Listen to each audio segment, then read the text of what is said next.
Hola, ¿cómo están? Bienvenidos a mi canal, Valeria Anglad-Conclusiones.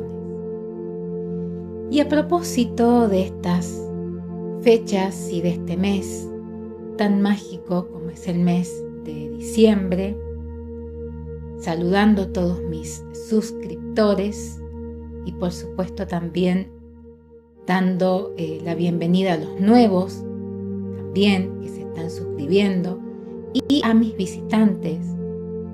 Sí, yo les digo visitantes porque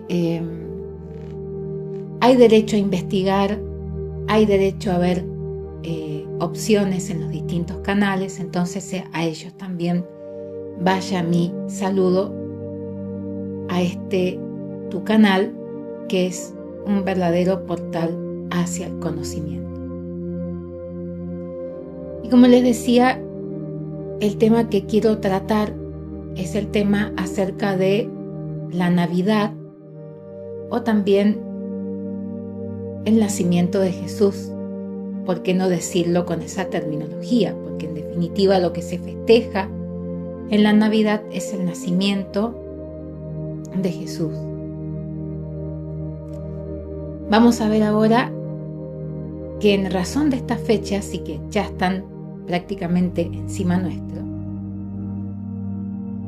en el mundo occidental de estas fiestas judeo-cristianas, el comentario del nacimiento de Jesús es absolutamente necesario, y no digo esto porque haya una manera de eludirlo, sino porque es algo tan extraordinario lo que sucedió, que cambió el sentido de la historia y la cronología también de la historia. En la usanza de los pueblos occidentales se cuenta un antes y un después de Cristo, lo cual no es un hecho menor, ¿verdad? Algunos pormenores del nacimiento de Jesús a propósito de este famoso e íntimo momento de estas celebraciones, con el armado del árbol de Navidad, con los accesorios que le colocamos a este árbol, que tiene una significancia, tiene un significado que no vamos a tratar en este video, pero el árbol de Navidad podríamos decir que está un tanto fuera de este acontecimiento, y estoy hablando en la realidad de los hechos, de lo que han investigado prestigiosos historiadores, prestigiosos teólogos y hasta, por qué no decirlo, también cabalistas que han estudiado este hecho y que por supuesto no vamos a incluir de hablar acerca del árbol de Navidad.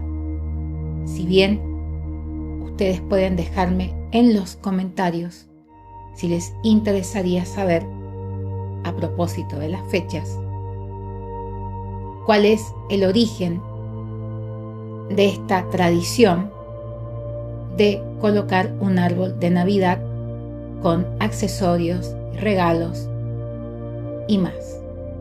Y también los colores, porque todo eso tiene un significado. El color rojo, el color verde, el color dorado, los colores que se utilizan en estas festividades tienen, por supuesto, su significado. Bueno, vamos a ver que los pesebres que acompañan, que se colocan en este árbol de Navidad o cerca de este árbol, era una costumbre bastante desarrollada en tiempos atrás. Ahora no he visto tantos en casas de amigos o de conocidos, no he visto tanto la formación del pesebre como el árbol, pero es interesante incluirlo aquí. El pesebre, dicho en estos términos, o el nacimiento en otros países también denominado, fue instituido históricamente, por lo menos es lo que se entiende, en la ciudad de Grecho por San Francisco de Asís, y ese es el primer nacimiento, el primer pesebre del cual se tiene noticia Se supone que lo hizo con figuras humanas, seres humanos que eran los miembros de su orden, y a partir de entonces, hablamos más o menos del siglo XII, se ha quedado como una bella y entrañable tradición del cristianismo, porque se está festejando justamente el nacimiento del Salvador del mundo, ese que es el papel fundamental que va a cumplir Jesús en la vida de los hombres, para los cristianos. El emblema o signo secreto, o podríamos decir la contraseña que van a emplear los cristianos para identificarse entre sí, va a ser la figura de un pez, muy simplificada porque eran dos trazos curvos que se reunían en la punta del hocico del pez, o lo que podríamos llamar el hocico del pez, y se cruzaban en la parte de la cola, y esto daba una figura muy cercana justamente a la de un pez, muy esquemáticamente dibujada. La primera interpretación es que esto se debe a que los primeros discípulos de Jesús fueron pescadores. Él los pescó en el gremio justamente de los pescadores. Pero hay un sentido más profundo de este símbolo, que no es esotérico precisamente, sino que es simbólico y muy hermoso, por cierto, porque se va a usar a partir de que fueran pescadores los primeros discípulos de Jesús. Y la pregunta quizás del millón sea: ¿por qué la figura de un pez? Porque pez en griego se dice isfish, un derivado científico de la ciencia de la ictiología, que es el estudio de los peces. Entonces, este término isfish, que son 5 letras, se usan de una manera acromática, es decir, se toma letra por letra, y que cada una de estas letras tienen un significado. La primera letra es una yota y significa Jesus, es decir, Jesús. La segunda es una Y y es por Christos, o sea, Cristo. Jesucristo es la manera griega de decir Mesías, el ungido por el Espíritu Santo. La tercera es una yita, y eso es por Feú, que es el genitivo de Feos, y que quiere decir de Dios. Entonces queda Jesucristo de Dios, y luego la penúltima letra, que es una épsilon, y es por Ichos, que quiere decir hijo en griego. Entonces, Jesucristo de Dios, hijo, tenemos acá. Y la última es un sigma por la palabra soteros. Jesucristo de Dios, hijo salvador. Entonces, en esta simple palabra tenemos el sentido, el origen y las tareas que le fueron encomendadas a Jesús mientras vivió entre nosotros. El momento de su nacimiento, que es a donde me quiero centrar, está anunciado no solamente en los 4 evangelios canónicos, sino en muchos otros evangelios que van a complementar tal información. Lo hermoso de nuestros pesebres es precisamente la desproporción, por lo que esto llama al misterio, es decir, a estas 3 figuras, ¿no?, que van a ser principales en este pesebre o en este nacimiento, que va a ser el niño, María y San José, que tienen una trama, tienen un tamaño de unos 10 por 10 centímetros aproximadamente, pero después de eso hay un caballo que mide 3, y junto a eso un camello que mide 25, y los reyes que vienen justamente encima de los camellos con regalos, ¿no?, hacia El Salvador en términos normales.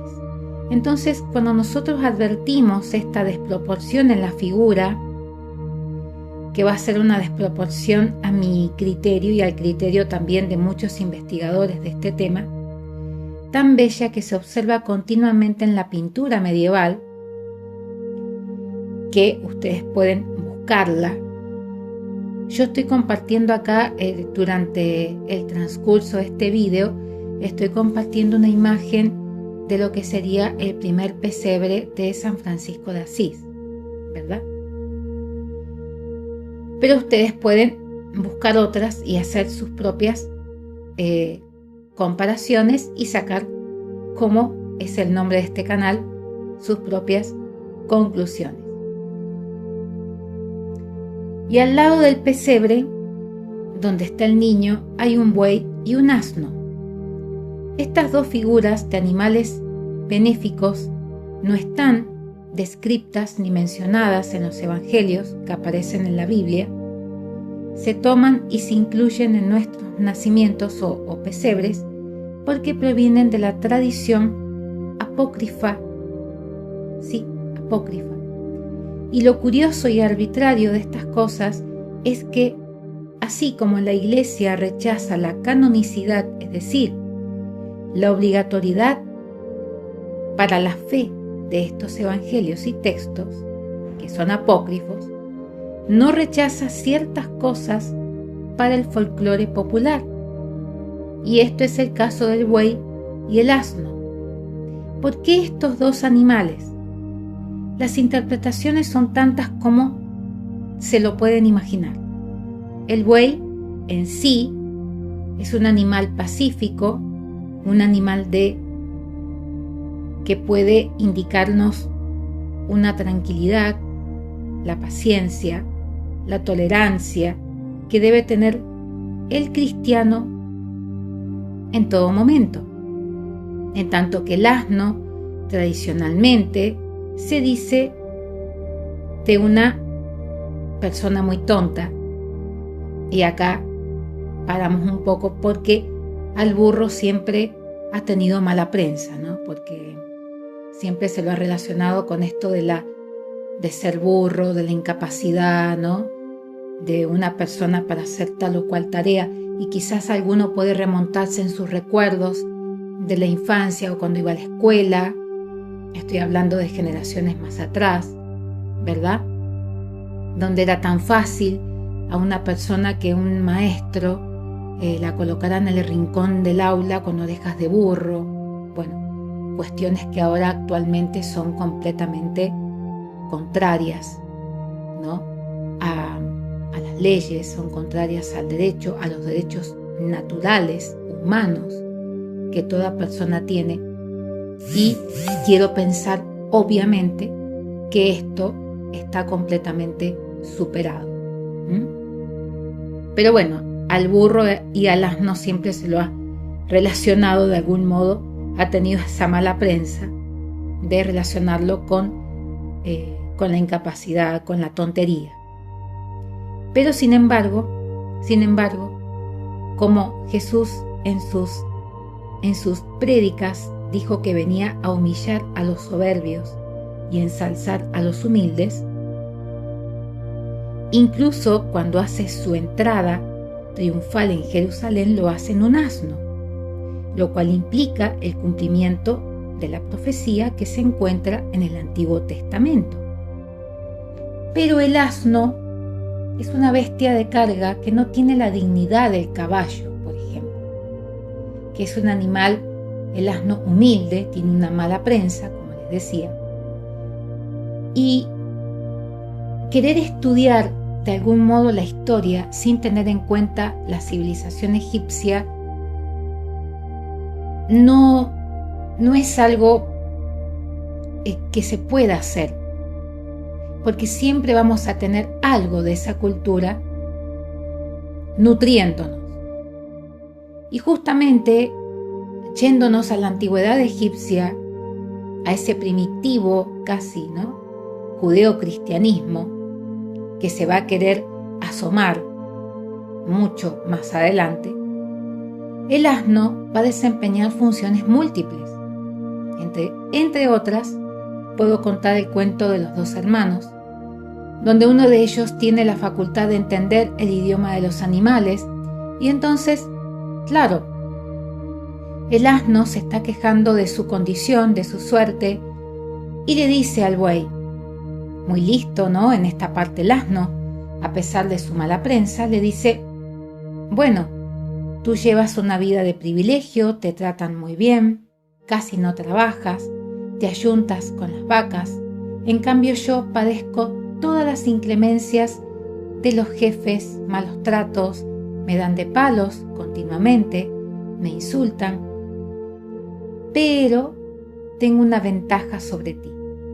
Y acá está la astucia del animal, en esta especie de fábula, podríamos decir, ¿no? Y el buey le dijo, ¿cuál? Que mi carne, le contesta el asno, no es apreciada para comer.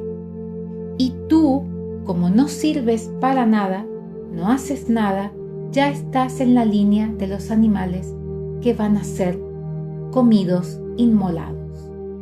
Es decir, en otras palabras, estás destinado a comer, a que te coman. El buey se aterroriza y muestra una enorme diligencia en sus tareas para que no lo vayan a matar, justamente. Y entonces, ¿qué pasa con esto? Que el asno pasa a ocupar el lugar del buey, descansando hondamente, ¿no? Es decir, hay un cambio de roles. Pero por una cuestión de ¿qué? De que el buey no quería ser comido. Entonces prefirió bajar a ese nivel o a esa categoría, el asno muy astutamente subiendo de nivel. Lo que ocurre es que ha sido un animal muy vilipendiado, ¿no? Por ser un animal de carga, pero que atención acá, y es importante que para aquellos que nos gusta estudiar el sentido de los términos o de dónde provienen las terminologías o los símbolos, atención acá, los animales también tienen un significado dentro de un escenario. Y cuando se estudian las Sagradas Escrituras, que por cierto, todos mis saludos y agradecimientos a las personas que han hecho su aporte para que yo pueda hacer este video, esta investigación, porque es una investigación que llevo tiempo haciendo, pero que no la he hecho por mí misma, sino que he tocado las puertas de grandes teólogos, grandes conocedores de los secretos y, por qué no, cabalistas también, de los grandes secretos que tiene la Biblia, católica, apostólica, romana, porque hay distintas versiones de acuerdo a las distintas creencias que las personas tienen. Y se los agradezco.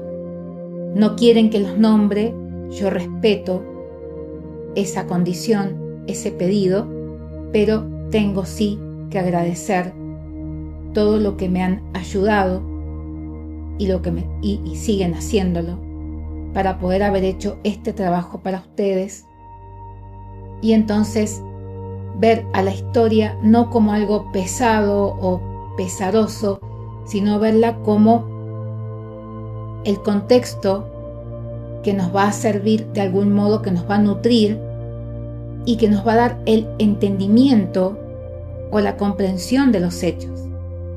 ¿Por qué sucedieron de tal o cual manera? Bueno, en este caso, si interpretamos a este animal, vemos como él sí es un animal de carga, pero carga en este caso al espíritu, porque en él mismo o sobre él entra Jesús, lo hace en un asno, no eligió un caballo, por ejemplo. Y es importante hacerse estas preguntas. ¿Por qué Jesús entró en un asno y no entró en un caballo? Esa es un poco la orientación para estudiar este tipo de temas. El hecho es que aquí, en este caso, según San Mateo, se cumplen las Escrituras. Hemos dicho que el más pormenorizado de los 4 evangelistas en la Biblia es el tercero ordinalmente hablando, es decir, San Lucas, y a San Lucas se le supone haber sido médico con cierta facilidad e inclinación para hacer historia pormenorizada, una historia de índole científica, en tanto que los otros no son así, ni Marcos ni Mateos o Mateo. Los dos, tanto uno como el otro, lo que pretenden o lo que se interpreta es una especie de proselitismo, ¿no? O campaña política, si ustedes quieren llamarle de alguna manera. Y el último es mucho más sutil, más elegante, más culto, más neoplatónica su percepción, en cierta medida, que va a ser el Evangelio de San Juan.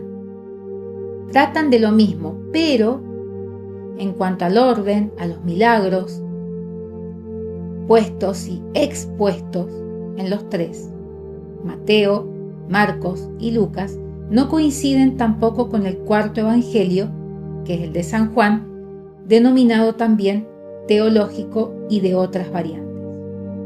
Por regla general, para los relatos directos de la infancia de Cristo se utilizan desde luego los 3 primeros, los llamados evangelios sinópticos, porque el evangelio de Juan o de San Juan no se inicia con el nacimiento.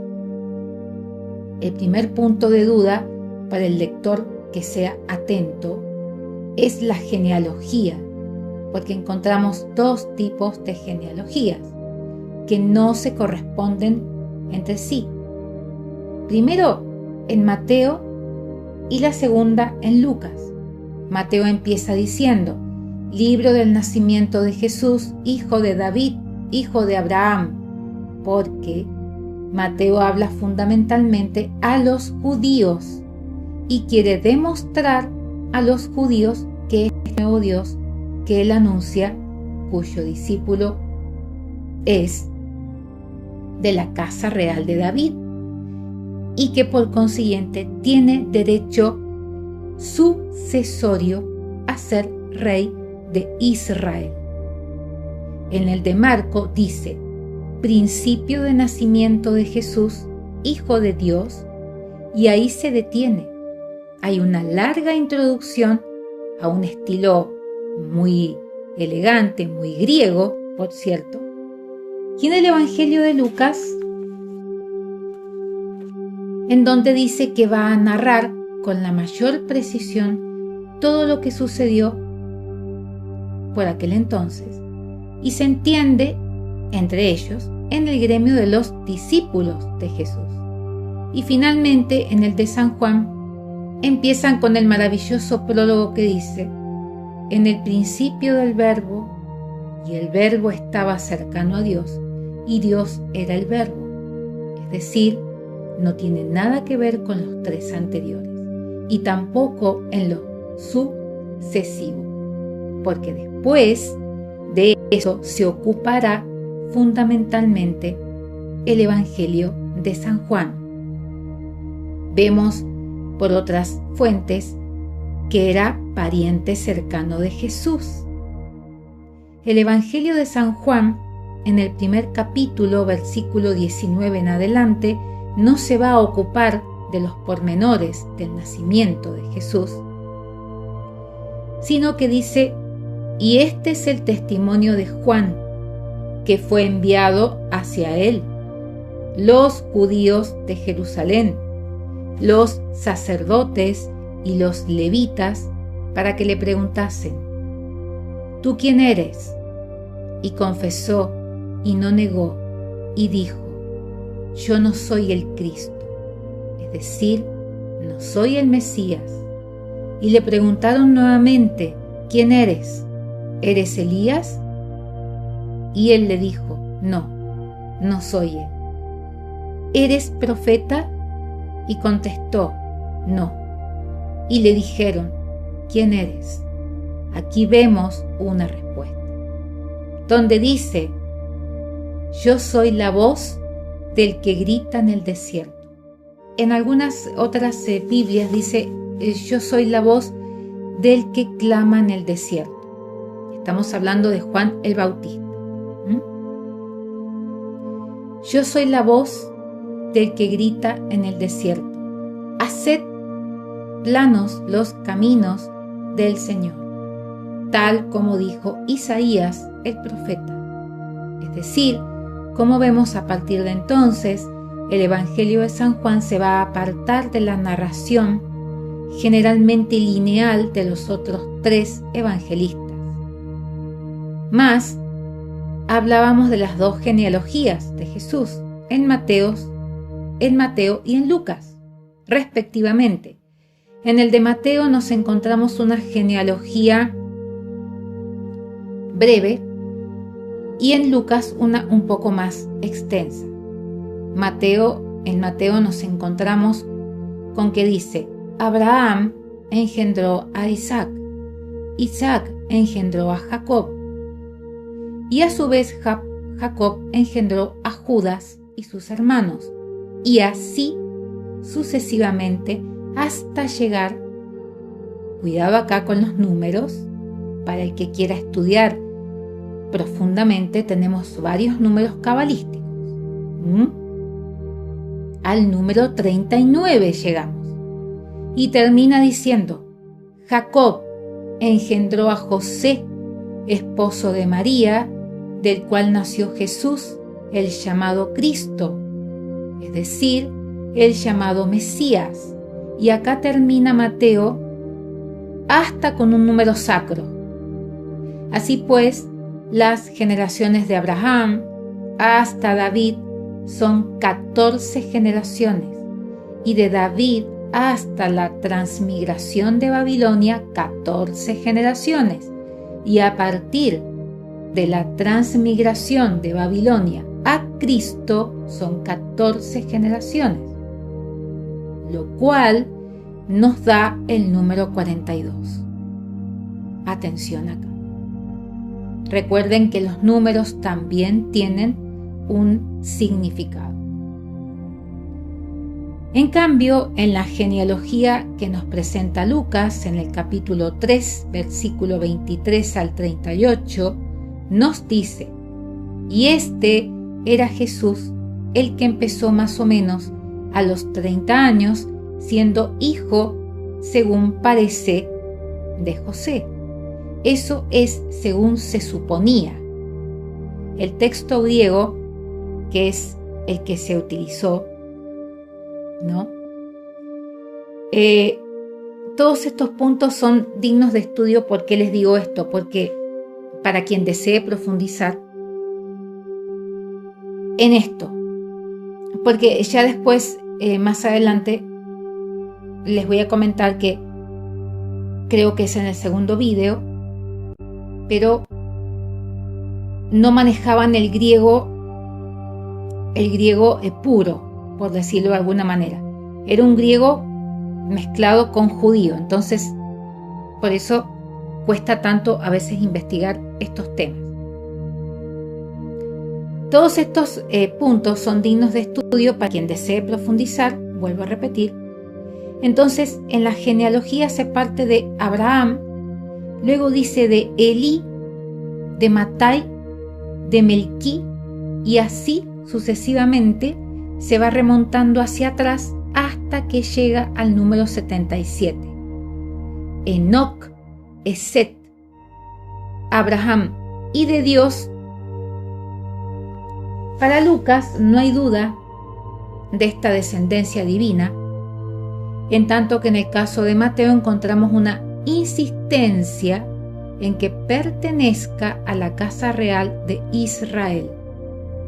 Mateo, que es el más directo, tiene un estilo menos complejo, porque era un hombre bastante rudo y no escribía bien el griego, algo que apunté hace unos segundos. Lo que él quería era simplemente demostrar la legitimidad que tiene Jesús al trono de Israel. En el caso de Lucas, lo que pretende es demostrar el origen divino de Jesús, que es diferente. Mateo procede de otra manera. Se va haciendo una pormenorizada sucesión de todos los milagros y de esta manera tácitamente está diciendo: quien logra hacer estas cosas tiene esencia divina. Finalmente, mas su genealogía culmina en Dios, es decir, proviene de Dios. Por otra parte, la filiación de San José ha sido también objeto de muchas controversias, porque específicamente se dice que jamás tocó a su mujer, ella era mucho menor que él. José ya tenía hijos y era viudo. Yo esto no lo sabía, y en la investigación y en estas orientaciones que agradezco, Dios mío, a estos grandes maestros, yo no sabía, crecí con la idea de que José era soltero, y no, era viudo y ya tenía hijos, y no tocó a la Virgen María, la dejó virgen. Y en los primeros de los concilios de Calcedonia, el primero, que es cuando comenzó a aparecer este cristianismo, se empezó a consolidar, ¿no? A partir de su institución como religión oficial del Estado, del Imperio Romano. Eso lo hablo y lo aclaro en el segundo video.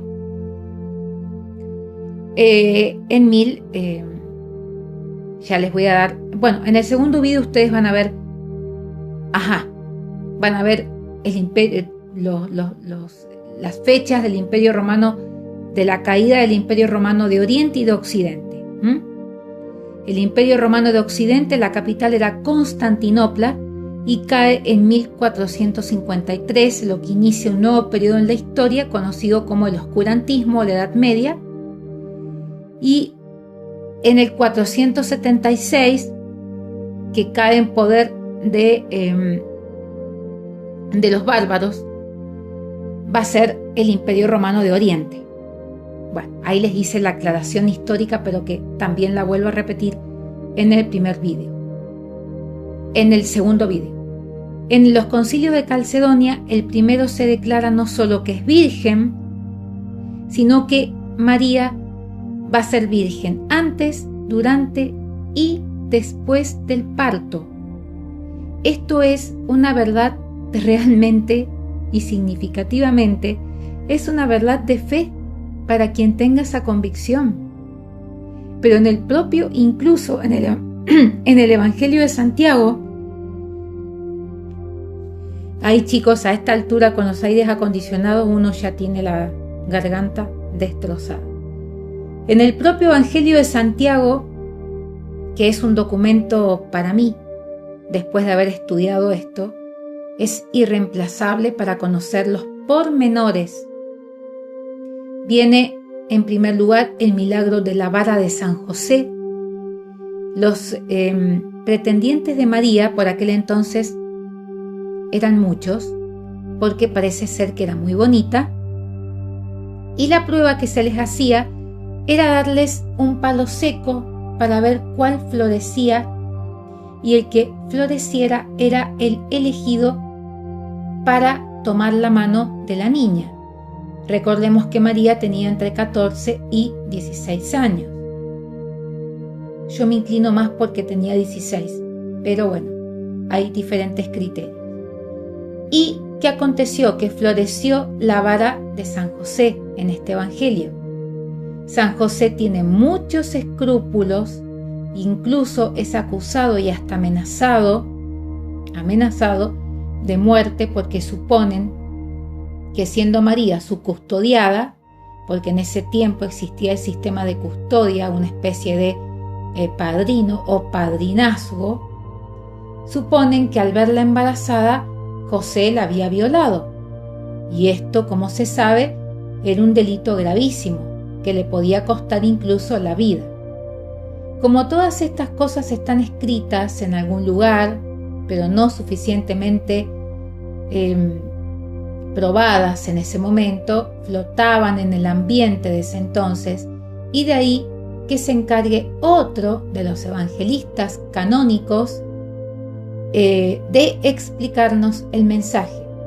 Y lo hará justamente Lucas, en donde cuenta que el episodio que casi todos conocemos, que es cuando se le aparece el arcángel Gabriel a la Virgen y le anuncia que va a tener un hijo, parte no genético.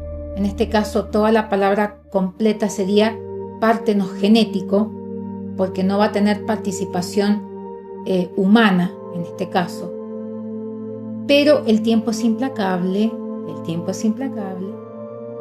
como todos sabemos, y vamos a ir al segundo video, al cual los invito para terminar y concluir con la historia del nacimiento de Jesús de acuerdo a las interpretaciones bíblicas, católicas, y les agradezco enormemente la atención que me han prestado por esta primera parte de investigación que decidí hacer para ustedes como un regalo de Navidad, para que ustedes entendieran de algún modo o desde otro lado, entender el nacimiento de Jesús, entenderlo desde un lado quizás un poco más científico y no tan mágico, por decirlo de alguna manera, y sin menospreciar lo que es mágico.